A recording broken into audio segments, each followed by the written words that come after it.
తాకట్లో ఉన్న బంగారాన్ని విడిపించి ఆ రోజున మార్కెట్ ధర కట్టి మిగిలిన డబ్బును మీకు అందిస్తుంది కొమ్మూరి గోల్డ్.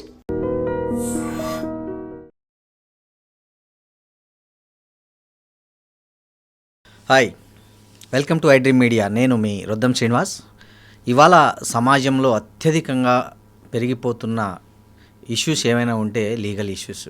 ప్రతి ఒక్కరు ప్రతి చోట ప్రతి ఊర్లో ఇప్పుడు లీగల్ ఇష్యూస్ లేని ఊరు, లీగల్ ఇష్యూస్ లేని, లీగల్ సమస్యలు లేని వీధి అంటూ లేకుండా అయిపోయింది మన తెలుగు రాష్ట్రాల్లో. ముఖ్యంగా దేనికి సంబంధించి అంటే భూములకు సంబంధించి, ప్రాపర్టీకి సంబంధించి, వీల్నామాకు సంబంధించి, అదేవిధంగా రకరకాల వారసత్వ హక్కులకు సంబంధించి, అదేవిధంగా యాక్సిడెంట్లకు సంబంధించి ఇలాంటి అనేక సమస్యలు ప్రజలను చుట్టుముడుతున్నాయి. కానీ ప్రజలకు తెలియని చాలా విషయాలు అంటే ఏంటంటే చాలా వాటికి చట్టంలో చాలా రకాల న్యాయం చేయడానికి వెసులుబాట్లు ఉన్నాయి చట్టంలో.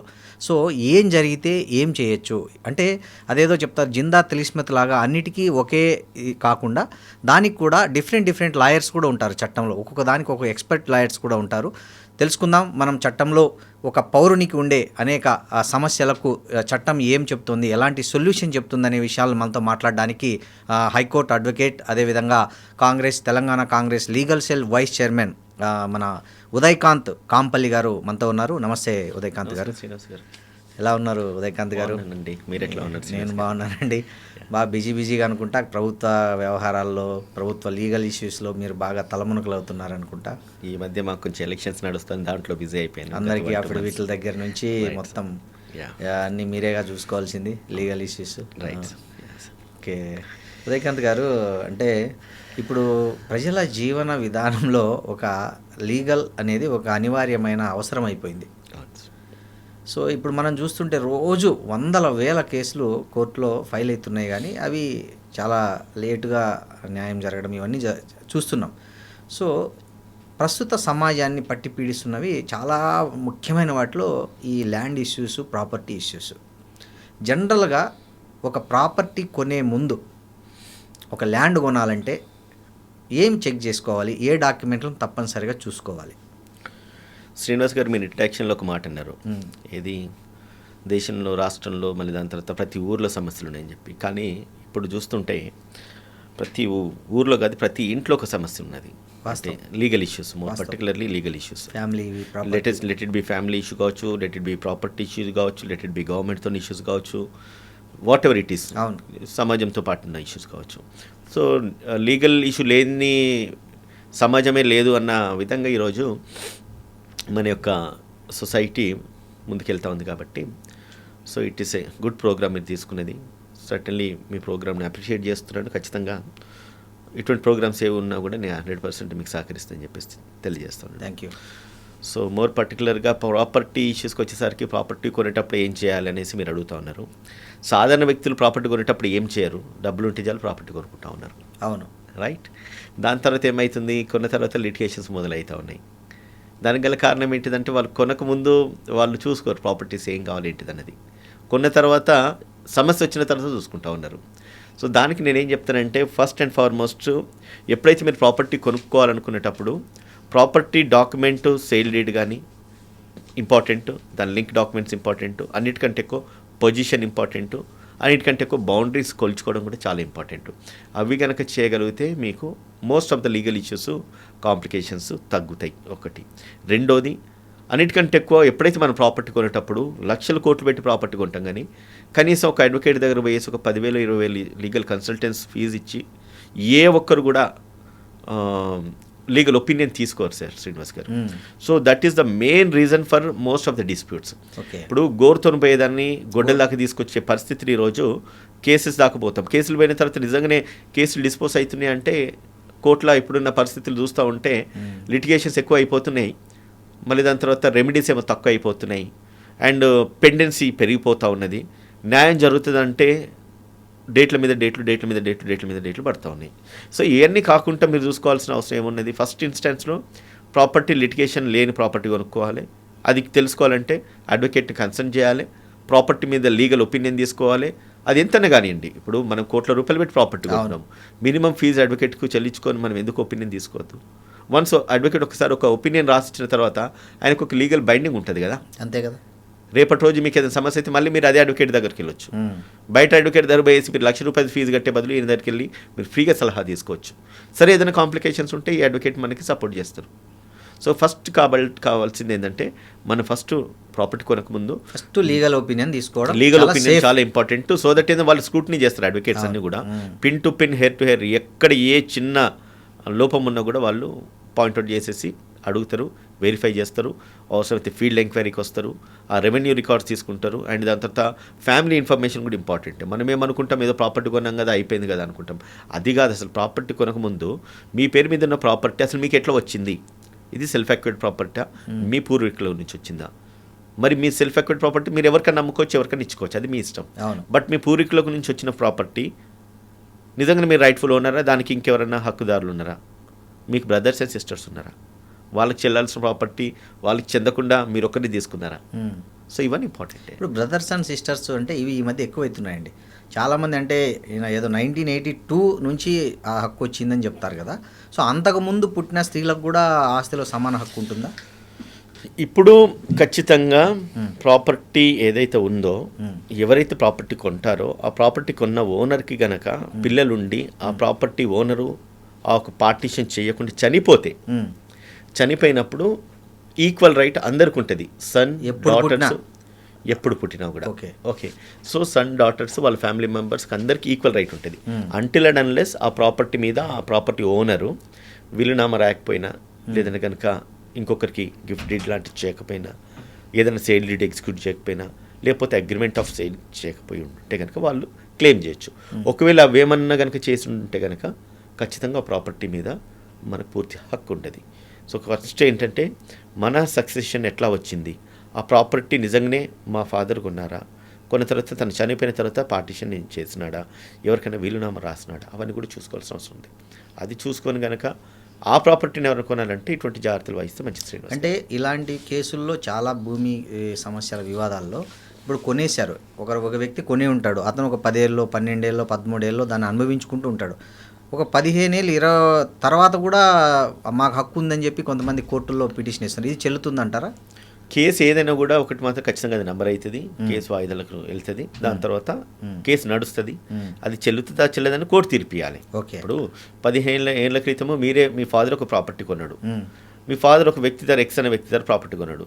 ఆ ప్రాపర్టీకి తన పూర్వీకుల నుంచి వచ్చిన, లేదంటే కనుక ఆ ప్రాపర్టీ మీద ఇంకెవరికైనా రైట్ ఉన్నా, లేదంటే ఆ ప్రాపర్టీ మీద హక్కుదారులు వాళ్ళ లీగల్ హెయిర్స్ ఇంకెవరైనా ఉన్నా కూడా అవన్నీ కూడా వెరిఫై చేసుకొని కొనుక్కోవాల్సిన అవసరం ఉంటుంది.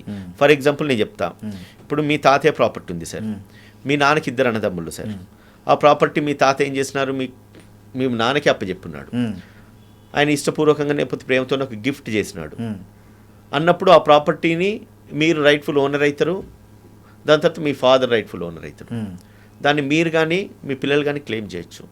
కానీ మీ పెద్దనాన్న ఒకరు ఉంటారు, ఆయన ఏమంటారంటే అది మా నాన్నకు చెందిన ప్రాపర్టీ, బలవంతంగా లేకపోతే తెలియని పరిస్థితులలో మా ఫాదర్ వాళ్ళ మా బ్రదర్ ఈ ప్రాపర్టీ తీసుకున్నాడు. సో కాబట్టి అది ఏదైతే ట్రాన్సాక్షన్ జరిగిందో, ఏదైతే ఓనర్షిప్ ట్రాన్స్ఫర్ అయిపోయిందో అది ఇల్లీగల్ అని చెప్పి ఆయన కోర్టుకు వెళ్ళి కేసు వేస్తాడు, లేకపోతే ఆయన పిల్లలు వేస్తారు, ఆయన మనవళ్ళు వేస్తారు. అటువంటి సిచ్యుయేషన్లో ఖచ్చితంగా ఆ ప్రూవ్ చేయాల్సిన బాధ్యత ఎవరైతే కేసు వేస్తారో వాళ్ళ మీద ఉంటుంది. దాని తర్వాత అది కాదు తప్పు అని డిస్ప్రూవ్ చేసుకోవాల్సిన బాధ్యత మీ మీద ఎవరి మీద అయితే కేసు మోపడుతుందో వాళ్ళ మీద ఉంటుంది. సో ఫర్ దట్ రీజన్ ఏం చెప్తానంటే, ప్రాపర్టీస్ ఎప్పుడు కొనేటప్పుడు కూడా అది ఒకవేళ హెరిడిటరీ నుంచి వస్తే, అంటే పూర్వీకుల నుంచి వచ్చినప్పుడు ఖచ్చితంగా వాళ్ళ లీగల్ హెయిర్స్ ఎవరు అన్నది కూడా మనం పూర్తిగా వెరిఫై చేయాలి. అన్నిటికంటే ఎక్కువ ప్రాపర్టీ కొనేటప్పుడు మనం ఏదైతే ప్రాపర్టీ కొంటున్నామో దాన్ని ఖచ్చితంగా పేపర్ పబ్లికేషన్ ఇవ్వడము, అండ్ ఇదివరకు చెప్పినట్టుగా లాయర్ దగ్గర ఒపీనియన్ తీసుకోవడము, అండ్ దాని తర్వాత బౌండరీస్ ప్రాపర్గా ఉన్నాయా లేవా ఫిక్స్ చేసుకోవడము, ఇవన్నీ కనుక చూసుకొని ప్రాపర్టీ తీసుకుంటే ఇటువంటి లీగల్ ఇష్యూస్ రావు సార్. ఉదయకాంత్ గారు, ఇప్పుడు కొంతమంది ల్యాండ్ కబ్జా పెట్టి ఉంటారు, మీరు ఎక్కడో ఉంటారు, మీ ల్యాండ్ సపోజు ఒక హైదరాబాద్లో ఎవరో ఒక ఎంప్లాయీ ఉంటాడు, ఆయన కొని ట్రాన్స్ఫర్ అయి ఉంటాడు వేరే ఊరికి, ఆయనకు తెలియకుండా ఆయన ల్యాండ్ ఎవరైనా కబ్జా పెట్టి ఉంటారు. సో అలాంటి పరిస్థితుల్లో పోలీస్ స్టేషన్లో అతనికి న్యాయం జరగకపోతే అతను ఏం చేయాలి? ఫస్ట్ ఇన్స్టెన్స్లో ఒకటి చెప్తా, నువ్వు ప్రాపర్టీ కొనుక్కున్న తర్వాత నీ కబ్జాలో నువ్వు ఉండాలి. ఓకే. కాదని చెప్పేసి ఇంకోటి ఎవడో కబ్జా పెట్టిండు దాని తర్వాత నేను పోలీస్ స్టేషన్ పోతే కోర్టుకు పోతానంటే ఇవాళ రేపు పోలీస్ స్టేషన్లో పనులు లేకుంటే ఎవరు లేరు. అని దాని తర్వాత కోర్టులో పోతే మనం ఏదో వచ్చింది కదా అని చెప్పేసి బంగారు పల్లెంలో ఆర్డర్లు ఇచ్చినట్టుగా జడ్జిమెంట్లు రావు. ఓకే. ఇది గుర్తుపెట్టుకోండి. మీరు ప్రాపర్టీ కొన్నప్పుడు ఫస్ట్ ఆఫ్ ఆల్ మీ ప్రాపర్టీని మీరు ప్రొటెక్ట్ చేసుకోండి. మీ బౌండరీస్ మీరు హద్దులు మీరు ఫిక్స్ చేసుకోండి. ఈడ కొనుక్కున్నాం కదా అని పోయి నేను ఢిల్లీ పోయి ఉంటా, అమెరికా పోయి ఉంటా, నేను వచ్చేసరికి నాకేమో నేనేమో పెద్ద విఐపిని, నన్ను పెద్ద ఆర్మీ ప్రొటెక్ట్ చేసినట్టుగా నా భూమిని ప్రొటెక్ట్ చేస్తున్నట్టుగా లేవు. కొన్నారు ప్రాపర్టీ అంటే జాగ్రత్తగా కాపాడుకోండి. ఓకే. దాని తర్వాత మీకు ఏదో ప్రొటెక్షన్ వస్తుంది, నేను వారి మీద కేసులు పెడతా అంటే కనుక ఇప్పుడున్న పరిస్థితుల్లో కేసులు అంత తొందరగా రిజాల్వ్ కావు. బట్ అయినప్పుడు మీరు అడుగుతున్నారు కాబట్టి ఇప్పుడు ఒకవేళ మీరు ప్రాపర్టీ కొన్న తర్వాత మీరు ఎక్కడికో వెళ్ళిపోయినారు, వచ్చి చూడగానే మీ ప్రాపర్టీ వేరే వాళ్ళ కబ్జాలో ఉన్నది, మీరు ఇమీడియట్గా వాళ్ళ మీద క్రిమినల్ ట్రెస్పాస్ కేసు బుక్ చేయొచ్చు, పోలీస్ స్టేషన్లో కంప్లైంట్ చేయొచ్చు. దాని తర్వాత పోలీస్ వాళ్ళు వాళ్ళ మీద డాక్యుమెంట్స్ వెరిఫై చేసేసి ఒకవేళ నిజంగానే వాళ్ళు ట్రెస్పాస్ చేస్తే అది క్రిమినల్ కేసు అయితే కనుక వాళ్ళ మీద కేసు పెట్టొచ్చు. అది పోలీస్ స్టేషన్లో మనకున్న రెమెడీ. కానీ మోస్ట్ ఆఫ్ ద కేసెస్ ఏంటంటే సివిల్ కేసెస్లలో పోలీసులు ఎక్కువ ఇంటర్ఫియర్ కావద్దని చెప్పేసి ఎస్ఓపీస్ ఉన్నాయి కాబట్టి దాని మీద పోలీసులు ఎక్కువ ఇంటర్ఫియర్ కారు. ఎందుకు వచ్చిన పంచాయతీ సివిల్ కోర్టు పంపిస్తే అయిపోతుంది కదా. వాళ్ళకున్న క్రిమినల్ కేసుల పరిష్కరించుకోవడానికి ఇవాళ పోలీసు వాళ్ళకి టైం ఉండలేదు. అటువంటి సిచ్యువేషన్లో కొత్తగా ఏదో కేసు వచ్చింది, సివిల్ కేసుకి సంబంధించిన సివిల్ రెమెడీ ఉండగా కూడా మా దగ్గరకు వచ్చేసి మమ్మల్ని డిస్టర్బ్ చేస్తున్న టైంలో వాళ్ళు ఏం చేస్తారు, కంప్లైంట్ తీసుకుంటారు, ఇమీడియట్గా civil in nature go and approach civil court అని చెప్పేసి మీకు కంప్లైంట్ ఇచ్చి రిటర్న్ ఎక్నాలజ్మెంట్ ఇచ్చి పంపిస్తారు. ఆ సిచ్యువేషన్లో ఏమవుతుంది, పోయి ఆ ఫైల్ పట్టుకొని మనం కోర్టులు వేస్తాం. కోర్టులు వేస్తే ఇంక అప్పుడు మొదలవుతుంది దండయాత్ర. సో కాబట్టి అటువంటి సిచ్యువేషన్స్ రాకుండా చూసుకోండి. అక్కడ మనకి కోర్టు కేసు వేయాలన్నా కూడా సూట్ ఫర్ ఎవిక్షన్ వేసుకోవాలి, మళ్ళీ ఇదంతా రికవరీ ఆఫ్ పొజిషన్ వేసుకోవాలి. ఇవన్నీ చేయడానికి ఒక 5 నుంచి 6 సంవత్సరాలు 10 సంవత్సరాలు పడుతుంది. ఈ లోపు మన జీవితకాలం గడిచిపోతుంది, సంపాదించుకున్న పైసలన్నీ వృధా అయిపోతాయి. సో ఫస్ట్ ఇన్స్టెన్స్ నేనేం చెప్తానంటే, ఎప్పుడైతే మనం ప్రాపర్టీ కొన్నామో ప్రాపర్టీ కొన్నప్పుడు మనకు లీగల్ ఇష్యూస్ ఉండద్దు కాబట్టి దానికి ఫస్ట్ ఫెన్సింగ్ వేసుకొని ఒక బౌండరీ వేసి పెట్టుకోండి. దాని తర్వాత సో దట్ ఎవరు కూడా మన ప్రాపర్టీని కబ్జా పెట్టరు. So prevention is better than cure అని ఎప్పుడు చెప్తాం, మళ్ళీ కూడా చెప్తున్నాను. ఈ మధ్య ఇంకా ఎక్కువ లీగల్ ఇష్యూస్ వస్తుంది, డబుల్ రిజిస్ట్రేషన్. చాలామంది ఒక ఆస్తిని రిజిస్ట్రేషన్ పెట్టుకుంటారు. అది కొంతమంది ఇన్ఫ్లుయెన్స్తోనో డబ్బు ఇచ్చో సబ్ రిజిస్టర్ ఆఫీసుల్లో మేనేజ్ చేసుకునో దాన్ని మళ్ళీ వాళ్ళకి ఏవో వారసత్వ హక్కులు ఉన్నాయని ఒకటి ఏదో ఫేక్ డాక్యుమెంట్లు క్రియేట్ చేసుకుని దాన్ని రిజిస్ట్రేషన్ చేసుకుంటారు. ఏది చెల్లుతుంది వీటిలో? మీ క్వశ్చన్కు క్లియర్ ఆన్సర్ ఒకటి ఏంటంటే, డబుల్ రిజిస్ట్రేషన్ అంటే ఫస్ట్ ఏదైతే రిజిస్టర్ అవుతుందో దానికి ఒక శాంటిటీ ఉంటుంది. రెండోది డబుల్ రిజిస్ట్రేషన్స్ ఎందుకు అవుతున్నాయి అనేది కూడా ఇంపార్టెంటే. ఒక పర్టికులర్ సర్వే నెంబర్లో, ఒక పర్టికులర్ ప్లాట్ నెంబర్లో, ఒక పర్టికులర్ ఇంటి మీద రిజిస్ట్రేషన్ అనేది ఒకటే అవుతుంది సార్. రెండు కావడానికి వీల్లేదు. అండ్ రిజిస్టర్ చేసే ఓనర్ ఒక్కరే ఉంటారు, ఇద్దరు ఉండడానికి వీల్లేదు. కానీ కొన్ని సందర్భాలలో ఏమవుతుందంటే, మోర్ పర్టికులర్ ఇటువంటి ల్యాండ్ ఇష్యూలకు వచ్చిన తర్వాత, ఫర్ ఎగ్జాంపుల్ 126 ప్లాట్ నెంబర్ ఉన్నది, దానికి ఒక 200 స్క్వేర్ యార్డ్స్ ఎక్స్టెండ్ ఉన్నది.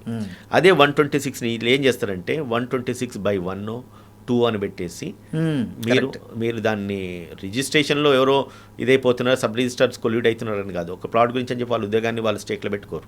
సో అటువంటి సిచ్యువేషన్లో బై నెంబర్స్ వేసినప్పుడు ఏమవుతుందంటే ఆ ప్లాట్ ఎగ్జాక్ట్ లొకేషన్ ఐడెంటిఫై చేయడము డాక్యుమెంట్ పరంగా ఇబ్బంది అవుతుంది. అటువంటి వేసేసి ఆ 200 స్క్వేర్ యార్డ్స్ ఏంటంటే 1 portion of land 100 square yards అని చెప్పేసి వాళ్ళు అమ్మేస్తారు. అమ్మినప్పుడు ఏమవుతుంది, 100 స్క్వేర్ యార్డ్స్ ల్యాండ్ ఏమో సెకండ్ రిజిస్ట్రేషన్ అవుతుంది, 200 స్క్వేర్ యార్డ్స్ ల్యాండ్ ఏమో ఫస్ట్ రిజిస్ట్రేషన్ అవుతుంది. అవును, దాంట్లో మనం డబుల్ రిజిస్ట్రేషన్ అని చెప్పి చెప్పుకోవాల్సిన పరిస్థితి ఏర్పడుతుంది.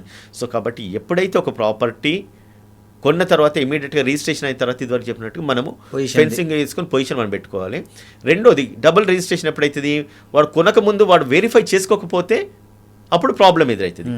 సో నేనేం చెప్తానంటే, కొనేటప్పుడు నువ్వు వేసి నిజంగానే ఆ హద్దులు ప్రాపర్గా ఉన్నాయా, నువ్వు అంటున్న 126 సర్వే నెంబర్ అదేనా కాదా, దాని చుట్టుపక్కల బౌండరీస్ మ్యాచ్ అవుతున్నాయా లేదా, అండ్ ఎక్స్టెండ్ ఆఫ్ ల్యాండ్ మళ్ళీ దాంతో డైమెన్షన్స్ ప్రాపర్గా ఉన్నాయా లేదా అన్నది కనుక చూసుకొని ఉంటే సెకండ్ రిజిస్ట్రేషన్కు ఛాన్సే ఉండదు కదా సార్.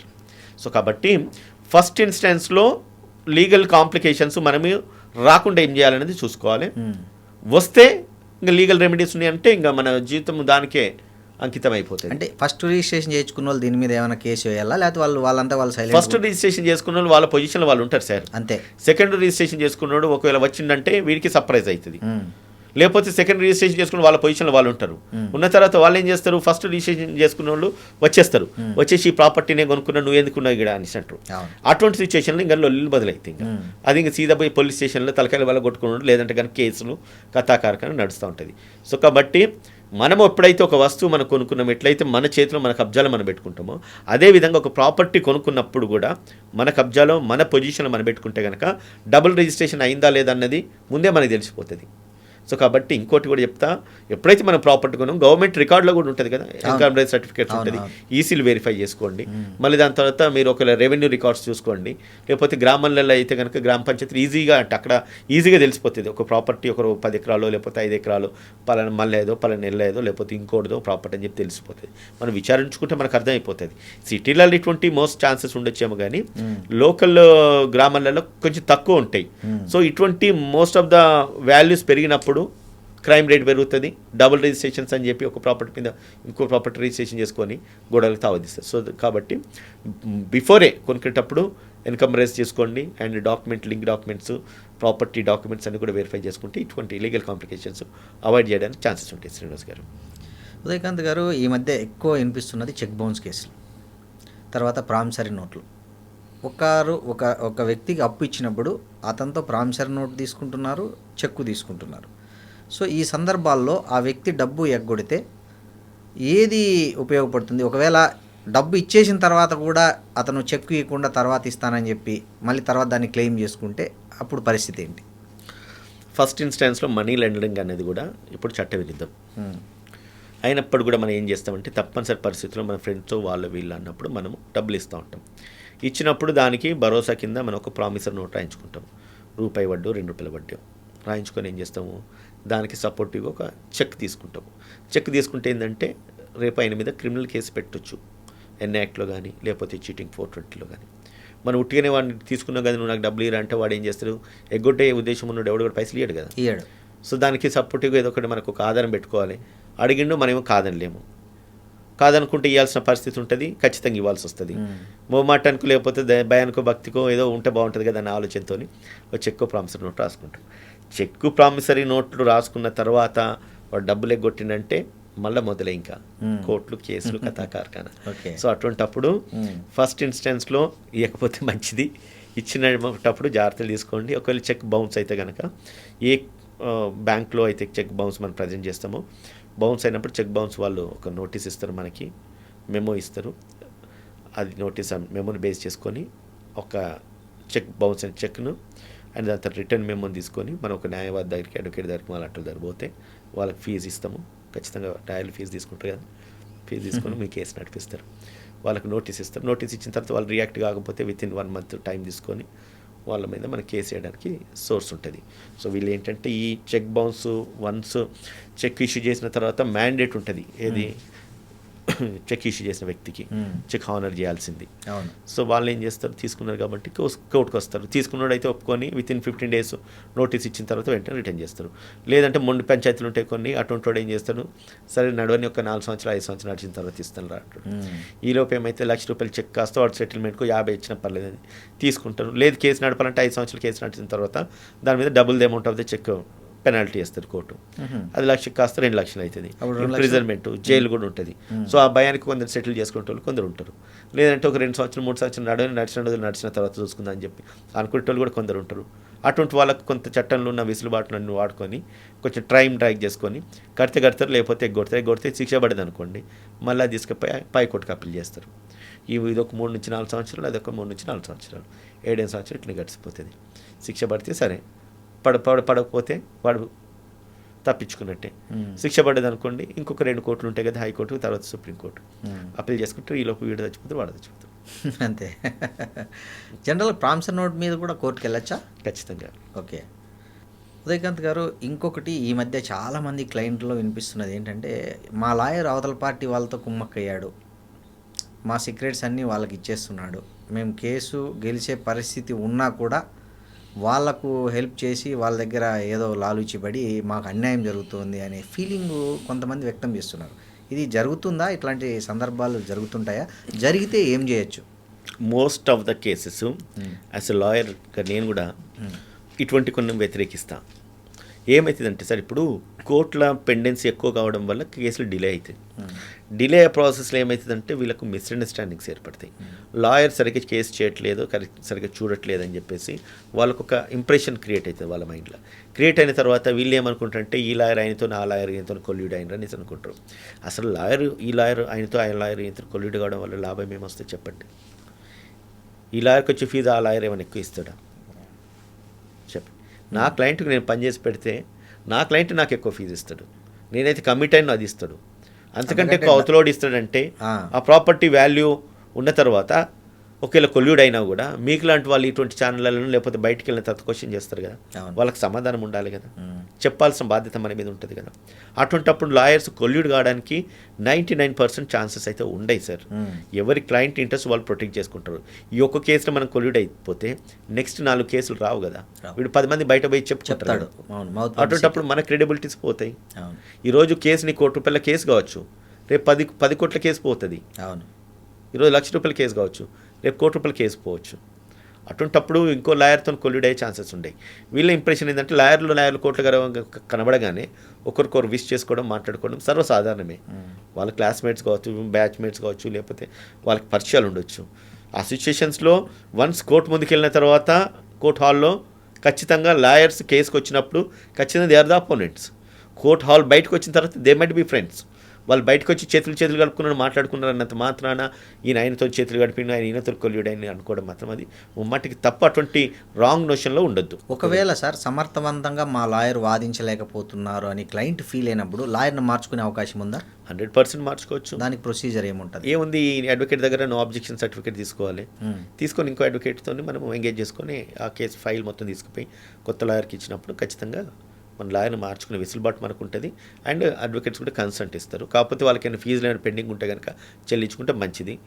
ఫీజులు ఇవ్వట్లేదని అన్నప్పుడు ఖచ్చితంగా మళ్ళీ ఆయన ఫైల్ రిటర్న్ చేయడానికి కొంచెం వెనకాడతాడు, టైం టేకింగ్ ప్రాసెస్ అవుతుంది. ఓకే ఉదయకాంత్ గారు, ఈ మధ్య ఇంకా ఎక్కువ చూస్తున్నాం హిట్ అండ్ రన్. రోడ్డు మీద కొట్టేసి వెళ్ళిపోతున్నారు. ఎవరు చూడరులే అనుకోనో, లేకపోతే ఎవరు చెప్పర్లే అనుకోనో, ఏమి కనిపించర్లే మనం అని అనుకున్నాం, వాట్ ఎవర్ ఇట్ మేబీ. ఈ హిట్ అండ్ రన్ కేసులు ఎక్కువవుతున్నాయి. ఒకవేళ ఈ హిట్ అండ్ రన్ కేసులో లీగల్గా అప్రోచ్ కావాలంటే ఏముంది చట్టంలో? సార్ ఇక్కడ చూడండి, ఇప్పుడు హిట్ అండ్ రన్ కేసులు ఈ మధ్య తప్పించుకొని పోవడం అనేది చాలా తక్కువ సార్. ఎందుకంటే కెమెరాలు ఎక్కువ ఉన్నాయి, కెమెరాస్ ఎక్కువ ఉన్నాయి, విజిలెన్స్ ఎక్కువ ఉంటుంది. అండ్ సిటీ లిమిట్స్లో తప్పించుకోవడం అయితే వెరీ డిఫికల్ట్. ఒకవేళ హైవేస్ అంటే కూడా మేబీ అక్కడ కూడా 50% ఛాన్సెస్. ఎందుకంటే ప్రతి చోట ఒక టూల్ గేట్ ఉంటుంది. అది బైకే కావచ్చు, కారే కావచ్చు, లేకపోతే లారీయే కావచ్చు. ఏదో ఒక చోట మనిషి స్టార్ట్ అయిందంటే ఏదో చోటకి ఎండ్ అయ్యే ప్రాసెస్లో కెమెరాస్ ఉండొచ్చు, లేదంటే పక్క వాళ్ళు చూడొచ్చు, లేదంటే కనుక ముందు టూల్ గేట్లు లేకపోతే ఒకటి మనల్ని అబ్స్ట్రాక్ట్ చేస్తాయి. కాబట్టి ఆ కేసెస్ తక్కువ. అటువంటి సిచ్యువేషన్లో ఒకవేళ హిట్ చేసి వెహికల్ వెళ్ళిపోతే కనుక వాడు బై డిఫాల్ట్ దొరికితే కనుక ఇప్పుడు పనిష్మెంట్ చాలా స్ట్రింజెంట్గా ఉన్నాయి కొత్త యాక్ట్ ప్రకారంగా. సో ఒకవేళ హిట్ చేసి వెళ్ళిపోతే, ఆపకుండా వెళ్ళిపోతే. సో కానీ ఒకవేళ అప్పటికి కూడా దొరకకపోతే ఇప్పుడు ఇమీడియట్గా మెడికల్ ఎమర్జెన్సీ మనం పోతాం, హాస్పిటల్ పోతాం. హాస్పిటల్ ఇవాళ రేపు మనం కనీసం 5 లక్షలు 10 లక్షలు కట్టించుకుంది వాడు కార్పొరేట్ హాస్పిటల్ ఎవడు కూడా కేసులు తీసుకుంటారు. దుర్మార్గులు బాగా తయారైంది కదా కార్పొరేట్ హాస్పిటల్లో. సో అదొక్కటి. రెండోది, ప్రభుత్వ హాస్పిటల్ పోతే మనకు ప్రాపర్ మెడికేషన్ దొరకదు. అండ్ సేమ్ టైం మన గవర్నమెంట్ హాస్పిటల్ ఎక్కడ ఉన్నది, ప్రైవేట్ హాస్పిటల్ ఎక్కడ ఉన్నది ఎతికే పరిస్థితి మనకు ఉండదు. అటువంటి సిచ్యువేషన్స్ ఎదురైనప్పుడు మీరు ఏం లేదు, ఒకవేళ హిట్ చేసి వెళ్ళిపోతే మీరు డయల్ 100కి ఫోన్ చేయొచ్చు. వాళ్ళు పోలీసు ఇమీడియట్గా ట్రాక్ చేస్తారు. ఆ వెహికల్ ట్రాక్ కాకపోతే కనుక ఇమీడియట్గా మనకు ప్రభుత్వం నుంచి కూడా మీరు కన్సర్న్ డిస్ట్రిక్ట్ కలెక్టర్ కావచ్చు, లేదంటే ప్రభుత్వ ఉన్నతాధికారుల నుంచి కూడా, లేకపోతే ఎంసీ ఇది motor vehicle act accidental court tribunals కొన్ని ఉంటాయి. అక్కడి నుంచి కూడా మనం రిప్రజెంటేషన్ పెట్టుకొని అక్కడి నుంచి కూడా మనము కాంపన్సేషన్ క్లెయిమ్ చేయొచ్చు. నాకు తెలిసి ఒక 50,000 ఇమీడియట్గా ఇది మెడికల్ ఎయిడ్కు ఒకటి, and 2 lakhs rupees subject to verification 2 lakhs rupees దాకా కూడా చనిపోతే కనుక మోటార్ వెహికల్ యాక్ట్ ట్రిబ్యునల్స్ కొన్ని ఉంటాయి, దాని నుంచి మనం క్లెయిమ్ చేసుకోవచ్చు. లేదంటే ఆ కన్సర్న్ ఎక్కడైతే యాక్సిడెంట్ అయ్యి హిట్ అండ్ రన్ చేసేసి వ్యక్తి చనిపోయినప్పుడు ప్రభుత్వ బాధ్యత కింద గవర్నమెంట్ కలెక్టర్ నుంచి కూడా మనం కాంపన్సేషన్ క్లెయిమ్ చేయడానికి ఆస్కారం ఉంటుంది సార్. సార్ చాలామంది ఈ చనిపోయిన రోడ్డు ప్రమాదంలో చనిపోయిన వాళ్ళకి ఎన్ని రోజులకి ఇన్సూరెన్స్ రాని కేసులు చాలా పెరుగుతున్నాయి ఈ మధ్య. అట్లాంటి కేసుల్లో ఏంటి పరిష్కారం? సార్ ఇప్పుడు ఇన్సూరెన్స్ మనం ఎప్పుడైతే కడుతున్నప్పుడే సర్టన్ కండిషన్స్ ఉంటాయి. ఆ కండిషన్స్లో కనుక వ్యక్తి చనిపోయిండు, ఆ లీగల్ ఆబ్లిగేషన్స్ ఏమీ లేవు. ఇప్పుడు కొందరు తాగి డ్రైవ్ చేసి చనిపోతారు, వాడు ఆల్కహాలిక్ కండిషన్లో గుద్దినాడని చెప్పి తెలిస్తే రిపోర్ట్ ఇన్సూరెన్స్ రాదు. వీళ్ళు ఎప్పుడైతే వ్యక్తి చనిపోయినాక ఇమీడియట్గా పోస్ట్ మార్టం కండక్ట్ చేస్తారు. పోస్ట్ మార్టంలో ఆయన ఆల్కహాల్ తీసుకున్నా లేదనేది కూడా అది ఇంపార్టెంట్. దాని తర్వాత వ్యక్తి తనకు తానే వెళ్ళి గుద్దిండా లేకపోతే ఆపోజిట్ నుంచి వచ్చిన వెహికల్ వచ్చేసి గుద్దేసిందా, నెగ్లిజెన్స్ పోర్షన్ ఎవరిది ఉన్నది అది కూడా ఇంపార్టెంట్. కానీ మోస్ట్ ఆఫ్ ద డెత్ కేసెస్లలో అయితే కాంపన్సేషన్ పే చేస్తారు సార్. అంటే పే చేయకుండా అయితే నాకు తెలిసి ఉండదు. అంటే 90% ఇన్సూరెన్స్ కంపెనీస్ అన్నీ కూడా ఫేవరబుల్గానే ఉంటాయి. సో కాబట్టి అటువంటి సిచ్యుయేషన్స్లో వెరీ పర్టికులర్ కేసెస్ అటువంటి ఇవి కనుక రాకపోతే కంపెనీస్ మీద మనకు అంబుస్మెంట్ ఉంటుంది. దాని మీద మనం ఈవెన్ కోర్టును అప్రోచ్ అవ్వచ్చు, సివిల్ కోర్ట్స్ను కూడా అప్రోచ్ అవ్వచ్చు. ఇన్సూరెన్స్ క్లెయిమ్ చేయకపోతే ఇన్సూరెన్స్ కంపెనీని కూడా మనకు పార్టీని చేసేసి వాళ్ళ మీద క్లెయిమ్ చేసి మన లీగల్ రైట్ అవైల్ చేయడానికి పాలసీలు కట్టించుకునేటప్పుడు చాలా మాటలు చెప్పేసి వాళ్ళు కట్టించుకుంటారు. వన్స్ క్లెయిమ్ వచ్చేసరికి కొన్నిసార్లు వాళ్ళు కూడా రిఫ్యూజ్ చేస్తారు. కానీ చనిపోయిన తర్వాత కేసెస్ రిఫ్యూజ్ చేయడం నాకు తెలిసి చాలా తక్కువ. అటువంటి సిచ్యుయేషన్స్లో ఇన్సూరెన్స్ కంపెనీస్కి నేను ఎప్పుడైతే ఎప్పుడు అగేన్స్ట్గా నేను మాట్లాడను. ఎందుకంటే వాళ్ళకి వచ్చే రెవెన్యూ తక్కువ అయినప్పుడు కూడా పేమెంట్స్ హ్యూజ్ పేమెంట్స్ ఉంటాయి, ప్రాంప్ట్గానే పేమెంట్ చేస్తారు సార్. సో నేను కూడా కొన్ని ఎక్స్పీరియన్స్ అయినాను కాబట్టి చెప్తున్నాను. ఇన్సూరెన్స్ కంపెనీస్ ఫేవరబుల్గానే ఉంటాయి. ఒకవేళ అవి ఫంక్షనింగ్ కనుక ఫెయిల్ అయితే you can approach to the civil courts కూడా మీరు అప్రోచ్ అయ్యే ఛాన్సెస్ ఉంటాయి సార్. ఉదయకాంత్ గారు, ఈ మధ్య ఈ కార్పొరేట్ హాస్పిటల్స్లో చాలామంది డాక్టర్ల నిర్లక్ష్యం వల్ల, తర్వాత రకరకాల ఫీజు ఎక్కువ వేసేయడము, చిన్నదానికే ఎక్కువ ఫీజు వసూలు చేశారనడం, లేదు అక్కడ ట్రీట్మెంట్ అందక చనిపోతే మొత్తం ఫీజు కట్టే వరకు డెడ్ బాడీ పంపించమని ఇట్లాంటి ఇన్సిడెంట్స్ బాగా పెరుగుతున్నాయి. దీనికి సంబంధించి బాధితులు మీడియా ముందుకు వచ్చి వాళ్ళ గోడు వెళ్ళబోసుకుంటే అది పబ్లిష్ చేసిన మీడియా సంస్థల మీద, దాని గురించి మాట్లాడిన అడ్వకేట్ల మీద కార్పొరేట్ హాస్పిటల్స్, డాక్టర్లు పరువు నష్టం దావా కేసులు వేసేదాకా వెళ్తున్నారు. సో ఇలాంటి సందర్భాల్లో బాధితులకు, అదేవిధంగా న్యాయవాదులకు, మీడియాకు ఉన్న హక్కులు ఏంటి? వన్ థింగ్ అండి, ఇప్పుడు fundamental right sir, freedom of speech, freedom of expression. మనకి ఎప్పుడైతే ఏదైతే జరిగిందో దాన్ని మనం రాజ్యాంగం కల్పించిన హక్కు, మనం మాట్లాడచ్చు, మనం వ్యక్తపరచచ్చు మన భావోద్వేగాల్ని. దానికి నువ్వు కట్టెలు చేస్తూ రెస్ట్రిక్ట్ చేసేసి నువ్వు కేసులు వేస్తా, నా పరువు నష్టం దావా వేస్తా అంటే ఓకే, నీకు రెమెడీ ఉండొచ్చు. బట్ దానికి లీగల్ శాంటిటీ ఎంత మట్టుకున్నది అనేది చూసుకోవాల్సిన అవసరం ఉంటుంది. మీరు అడుగుతున్న ప్రశ్నకు నేను కూడా వన్ ఆఫ్ ద బాధితుండే. మీరు రైట్ క్వశ్చన్ అడిగినారు, ఎట్లా అడిగినారో నాకు తెలియదు. కానీ నా మీద కూడా ఇప్పుడు అపోలో హాస్పిటల్ వాళ్ళు ఒక కేసు వేసినారు. అది సిటీ సివిల్ కోర్టులో వెరీ రీసెంట్గా వాళ్ళు నా మీద కేసు రిజిస్టర్ చేసినారు.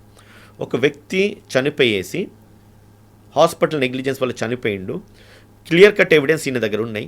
ఆ ఎవిడెన్స్ అంతా కూడా నా దగ్గర తీసుకొచ్చినప్పుడు ఒక టీవీ ఛానల్కు నేను, ఎందుకంటే ఒక్కసారి ఒక వ్యక్తికి అన్యాయం జరిగినప్పుడు దాన్ని ప్రజల్లోకి తీసుకెళ్లాల్సిన బాధ్యత ఒక దేశ పౌరుడిగా, ఒక న్యాయవాదిగా, ఇంకొకసారి అది రిపీట్ కాకుండా చూసుకోవాల్సిన నైతిక బాధ్యత అది నాకు ఉంటుంది కదా. ఇటువంటి మెడికల్ మాఫియా బాగా ఉన్నది, బాగా జరుగుతూ ఉన్నది. ఈ పూర్తిగా నిర్మూలించాలంటే ఏం చేయాలి? ప్రభుత్వాలు అంత క్విక్గా సహకరించాలి. అండ్ మెడికల్ బోర్డ్స్, లేకపోతే ఇప్పుడున్న డాక్టర్స్ నెగ్లిజెన్స్ని వాళ్ళు కూడా కార్పొరేట్ దాసోహం అంతే, వాళ్ళు కూడా ఇమీడియట్ క్విక్గా రియాక్ట్ గారు. దాని తర్వాత పోలీస్ స్టేషన్లో కంప్లైంట్ ఇస్తే పోలీసులు వాటి మీద పట్టించుకోరు, ఎందుకంటే వాళ్ళకు ఉన్న అండర్స్టాండింగ్ ఏందని మనకి తెలుసు. ఒక కార్పొరేట్ హాస్పిటల్లో ఒక వ్యక్తి చనిపోయిండు, నాకు న్యాయం కావాలని చెప్పి పోలీస్ స్టేషన్కి వెళ్తే, మొన్న కూడా ఒక కేసు జరిగింది, సాయి సమ్ హాస్పిటల్ ఇక్కడే, హాస్పిటల్ పేరు ఎందుకని. సో అటువంటి హాస్పిటల్ జరిగితే పోలీసు వాళ్ళందరూ కూడా వీళ్ళని క్రాస్ ఎగ్జామిన్ చేస్తున్నారు, ఎవరు బాధితులని. అవును. కానీ ఆ వ్యక్తి ఎవరైతే చనిపోయిన చావుకు గల కారణమైన డాక్టర్ని క్వశ్చన్ చేస్తలేరు. ఎందుకు? అండర్స్టాండింగ్. మరి ఇటువంటి జరుగుతున్నప్పుడు మరి మన మీడియా ముందు మనం మాట్లాడద్దు అనుకోవడానికి ఏంటి స్కోప్? ఎందుకు మాట్లాడద్దు? అది పరువు నష్టం ఎలా అవుతుంది అని. పరువు నష్టం ఎందుకు అవుతుంది? నా జరిగిన ఇబ్బందిని, నా వ్యక్తి హాస్పిటల్ పోయింది వాస్తవమే, ఆరోగ్యంగా పోయింది వాస్తవమే, పోయిన తర్వాత 2-3 గంటల్లో ప్రాణం చనిపోయిన వ్యక్తికి నువ్వు ప్రాపర్ ట్రీట్మెంట్ ఇవ్వలేదు. 70 సంవత్సరాలు ఉన్న వ్యక్తిని నువ్వు తీసుకెళ్ళి సర్జరీ చేయడం వల్ల హార్ట్ బ్లాక్ అయిపోయింది, వ్యక్తి చనిపోయిందని చెప్పి నా దగ్గరకు వచ్చేసి తను ఏడుస్తూ ఉన్నాడు. ఏడిస్తే ప్రజలకు తెలియాలని చెప్పి నేను ఒక ఛానల్కు ఇంటర్వ్యూ ఇప్పిస్తే ఆ ఛానల్ మీద డిఫమేషన్ కేసేసి ఆ యూట్యూబ్ మొత్తం అది డిలీట్ చేయించాను. నా మీద డిఫమేషన్ కేసేసి నన్ను కోర్టుకు రమ్మన్నాడు. నా క్లయింట్ ఎవరైతే మాట్లాడిండో తన తల్లి చనిపోయిందని బాధపడుతుంటే అపోలో హాస్పిటల్ వాడు తీసుకుపోయేసి ఆయన మీద కేసేసి ఆయన ప్రాసిక్యూట్ చేస్తూ ఉన్నారు. ఈ కేసులో ఏవైతే టీవీ ఛానల్లో మాట్లాడిన మాటలు ఒక్కటైతే వాళ్ళు పిటిషన్లో రాసింది ఇంకొకటి ఉన్నది. ఇది ఏది పరిశీలించుకోకుండా కోర్టు ఇమీడియట్గా అది డిలీట్ చేయండి అని చెప్పి ఆ కోర్టు ఆయనకి ఇన్స్ట్రక్షన్స్ యూట్యూబ్ వాడికి, మళ్ళీ దాని తర్వాత నువ్వు వచ్చి కోర్టుకు వచ్చేసి నా ఒక ప్లీ నువ్వేం చెప్పుకో అని చెప్పి.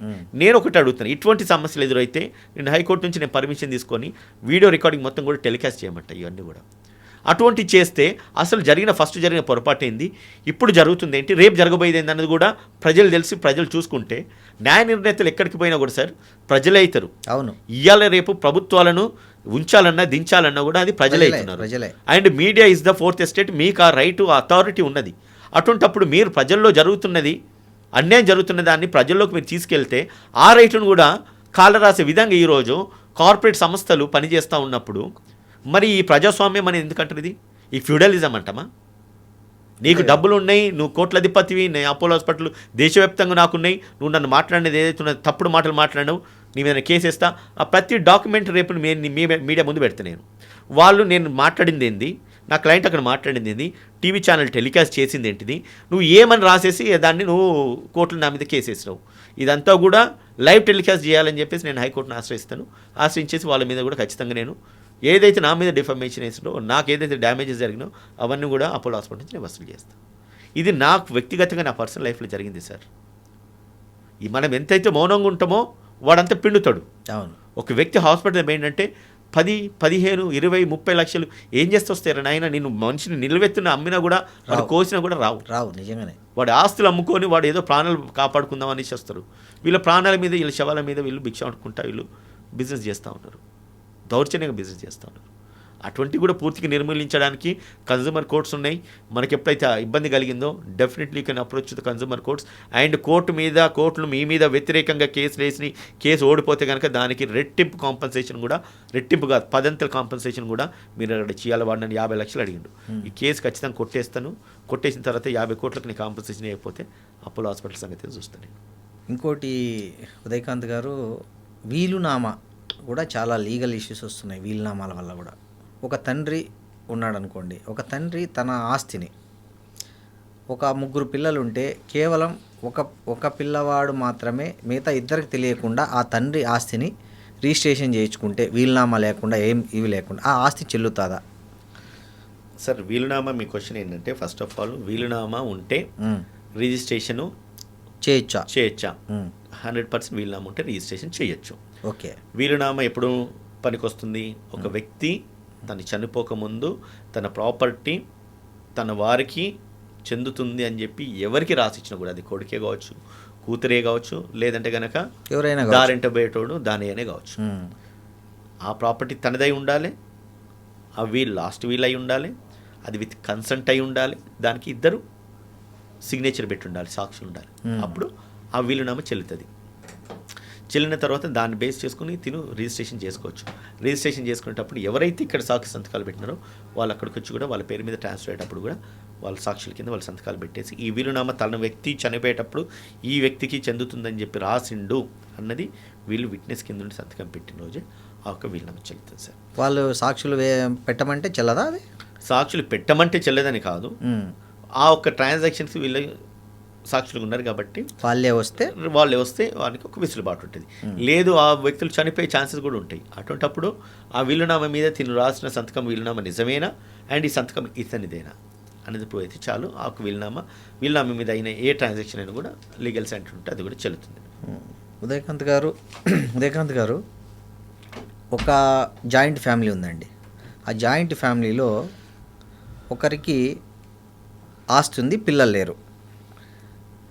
అంటే తమ్ముడి పిల్లలు ఆ పిల్లలు లేని వాళ్ళ ఆస్తిని ఒక్కరే వాళ్ళ పేరు మీద రిజిస్ట్రేషన్ చేయించుకుంటే మిగతా పిల్లలు దాని మీద హక్కు కోరే అవకాశం ఉందా లీగల్గా? అంటే ఒక పెదనాన్న ఉన్నాడండి, వాళ్ళ నాన్నలు ఇద్దరు, ఒక ఆయనకు పిల్లలు లేరు వాళ్ళకి కంప్లీట్గా. ఒక తమ్ముడికి పిల్లలు ఉన్నారు, తమ్ముడికి 4 పిల్లలు ఉన్నారు. ఆ తమ్ముడి 4 పిల్లల్లో ఒక పిల్లవాడు మాత్రమే లేదా ఒక ఇద్దరు మాత్రమే కుమ్మక్కయ్యి ఆ పెదనాన్న ఆస్తిని మొత్తాన్ని రాయించుకుంటే మిగతా ఇద్దరికి దాని మీద ఉంటుందా? మీరు అడుగుతున్న ప్రశ్న, ఒక వ్యక్తి ఉన్నాడు, తనకి 2 పిల్లలు ఉన్నారు. ఆ 2 పిల్లలకి ఒక ఫస్ట్ సన్కి పిల్లలు ఉన్నారు, సెకండ్ సన్కి పిల్లలు లేరు. అవును, అదే కదా మీ ప్రశ్న. అవును. అయితే ఆ సెకండ్ సన్ పిల్లలు లేరు కాబట్టి ఆయనకు చెందిన ప్రాపర్టీ కూడా ఈ ఫస్ట్ సన్ పిల్లలు చేసుకోవచ్చా చేసుకోరాదా అన్నది మీకు వచ్చిన రైట్. ఆ ఫస్ట్ వ్యక్తి ఎవరికైతే ఇద్దరు పిల్లలు ఉన్నారో ఆయన బ్రతుకున్నంతసేపు ఆ ప్రాపర్టీ అనేది అయితే ఆయన ఏమన్నా చేసుకోవచ్చు. ఓకే. ఆయన చనిపోతే ఇద్దరికి చెందుతుంది ప్రాపర్టీ. ఎవరు? ఫస్ట్ సన్, సెకండ్ సన్కి చెందుతుంది. ఫస్ట్ సన్ పిల్లలుగా మేము ఎంత మటు క్లెయిమ్ చేయొచ్చు అంటే 100 రూపాయల ప్రాపర్టీలో 50% షేర్ మాత్రమే నేను క్లెయిమ్ చేసుకోవచ్చు. ఆ 50% మీరు అంటున్న పెద్దనాన్న ఎవరైతే ఉన్నారో ఆయనకు చెందుతుంది. దాని మీద నీకు పిల్లలు లేరు కదా అని చెప్పి నేను క్లెయిమ్ చేయడానికి ఉండదు. ఆ ప్రాపర్టీకి తను వారసుడు. ఆ ప్రాపర్టీ ఆ 50% షేర్ ఆయన ఎవరికైనా ఇచ్చుకోవచ్చు అని చెప్పి నాకు పిల్లలు లేరు కదా అని చెప్పేసి నేను ఆయనకి లీగల్ రైట్ ఉంటుంది అనడానికి లేదు. ఫస్ట్ సన్కి లీగల్ రైట్ ఉంటుంది అనడానికి లేదు. Though he's a second son, ఆయనకి పిల్లలు లేనప్పుడు కూడా ఆ ప్రాపర్టీకి తను చనిపోయింది కాబట్టి, వాళ్ళ నాన్న చనిపోయింది కాబట్టి, ఓనర్ అవుతారు కాబట్టి ఆ ప్రాపర్టీ ఆయన క్లెయిమ్ చేసుకోవచ్చు. ఉదయకాంత్ గారు, పిల్ ఎవరైనా వేయచ్చా ఇవాళ ఉన్న పరిస్థితుల్లో? ఏదైనా ఒక సమాజానికి సంబంధించి కానీ, ఒక సంఘానికి సంబంధించి కానీ, ఒక ప్రభుత్వానికి సంబంధించి కానీ, ఒక ఇష్యూ, ఒక కామన్ ఇష్యూ మీద పిల్లు ఎవరైనా వేయచ్చా? వేయాలంటే ఏం చేయాలి? మీరు అడుగుతున్న ప్రశ్నల్లోనే సమాధానాలు ఉన్నాయి.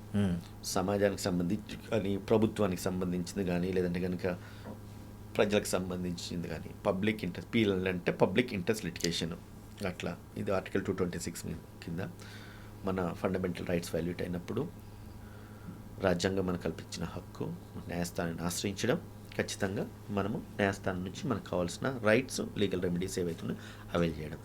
పబ్లిక్కు సంబంధించి అది ఒక ఊరికి సంబంధించిందా, ఒక గ్రామానికి సంబంధించిందా, బై అండ్ లార్జ్ ఒక సంస్థకు సంబంధించిందా, లేదంటే చాలామంది ప్రజలకు సంబంధించిన సమస్యలు ఏవైతే ఉన్నాయో దాన్ని పబ్లిక్ ఇంట్రెస్ట్ కింద ఒక లిటిగేషన్ క్రియేట్ అవుతున్నప్పుడు దాన్ని పబ్లిక్ ఇంట్రెస్ట్ లిటిగేషన్ కింద మనము కోర్టును ఆశ్రయించేసి దాని మీద మనము రెమెడీస్ అడిగే అవకాశం ఉంటుంది. అది ప్రభుత్వం మీద కానీ, రాష్ట్ర ప్రభుత్వం కానీ, కేంద్ర ప్రభుత్వం మీద కానీ మనం వేసే వెసులుబాటు అవకాశం ఉంటుంది. అది ప్రతి రాష్ట్రంలో హైకోర్టును ఆశ్రయించవచ్చు, ఈవెన్ సుప్రీంకోర్టును కూడా ఆశ్రయించి దాని మీద మనము బిల్ ఫైల్ చేసే అవకాశం ఉంటుంది. ఆర్టికల్ 32 సుప్రీంకోర్టు అయితే, 226 కింద మన హైకోర్టు అయితే. ఇంకోటి ఉదయకాంత్ గారు, ఈ మధ్య చాలా స్టూడెంట్స్ ఎదుర్కొంటున్న ఒక ప్రధాన సమస్య ఏంటంటే, వాళ్ళకి ఏదో ఫీజు పెండింగ్ ఉందనో, లేకపోతే స్కాలర్షిప్ వేయలేదు గవర్నమెంట్ కాబట్టి మీకు టీసీలు ఇవ్వము, మార్క్ లిస్టులు ఇవ్వము అని చాలా విద్యా సంస్థల్లో ఈ పరిస్థితి ఎదురవుతుంది. దీని మీద తల్లిదండ్రులు కానీ, విద్యార్థులు కానీ చాలా సఫర్ అవుతున్నారు. ఒకవేళ ఏదైనా ఒక విద్యా సంస్థ ఆ పిల్లవాడికి సంబంధించిన సర్టిఫికెట్లు ఫీజు చెల్లించలేదనే కారణంతో తిరస్కరించే అధికారం, హక్కు ఉందా? ఒకవేళ తిరస్కరిస్తే ఆ విద్యార్థి, ఆ తల్లిదండ్రులు ఏం చేయొచ్చు? ఫస్ట్ నేను నీ ఫీజు డ్యూ ఉంది కాబట్టి నేను నీకు సర్టిఫికెట్ ఇవ్వనంటే ఫస్ట్ వన్ తాట తీయండి ప్రిన్సిపల్ది.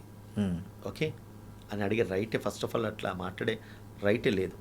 ప్రభుత్వము నీకు ఒక స్టూడెంట్ని జాయిన్ చేసుకునేటప్పుడు స్కాలర్షిప్ ఇవ్వాల్సిన బాధ్యత, ఫీజులు వెసులుబాటు ఇవ్వాల్సిన బాధ్యత, ఫీజులు కట్టే బాధ్యత ప్రభుత్వం తీసుకుంటుందని చెప్పేసి ఆ ఒక ఇన్స్టిట్యూషన్కి ప్రభుత్వానికి మధ్యలో ఒక కాంట్రాక్ట్ ఉన్నది కాబట్టి వాడు ఫీజు చెల్లించాల్సిన బాధ్యత ప్రభుత్వం మీద ఉంటుంది.